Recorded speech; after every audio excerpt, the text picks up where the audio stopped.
Alright, and the last bit for Chapter 13, homework help, is, again, calculating our infusion and completion times for these IVs.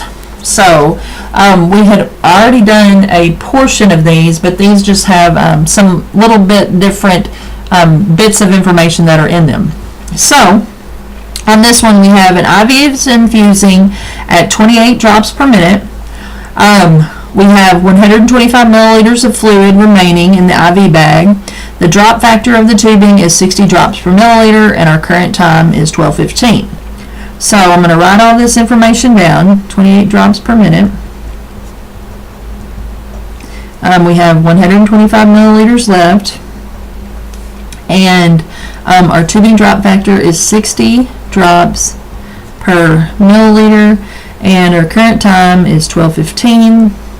And so we want to know at what hour or how many hours is it going to take to infuse the remaining part of our 125 milliliters. So I want to start out with hours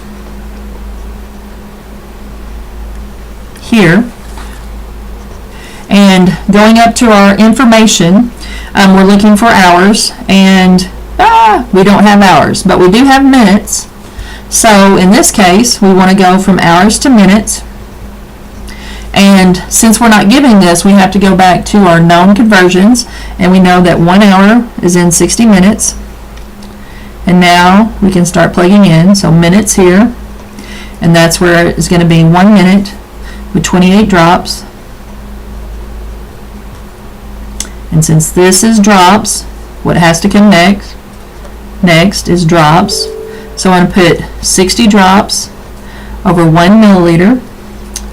And again, since this is milliliters, I want milliliters here, and what we're left then with is our 125 milliliters over 1.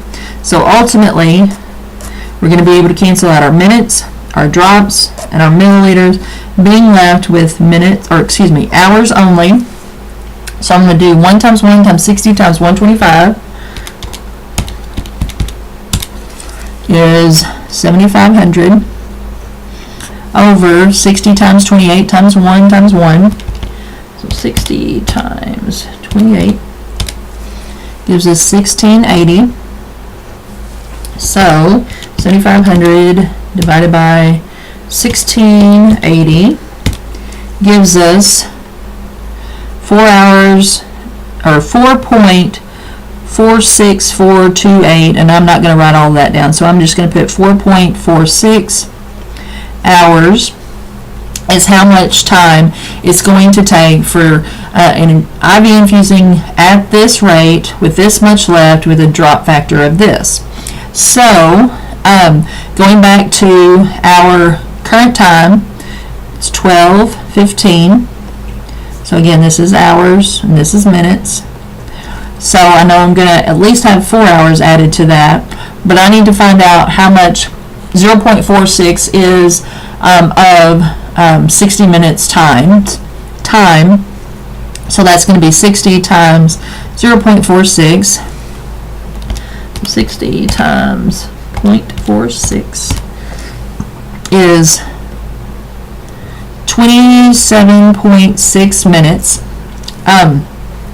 So I'm going to add my 27.6 here. So 15 plus is 42.6. So then I'm going to put my 4 hours over here. So 12, 13, 14, 15, 16. So that's going to be 1642. And since we can't have this 0.6 on here, I'm going to go ahead and round that one to 1643. Is when this amount of fluid that is going at this rate with this drop factor time is going to be completed at 16:43 p.m. And again, for those of you that don't know your military time, that's going to be 4:43 p.m.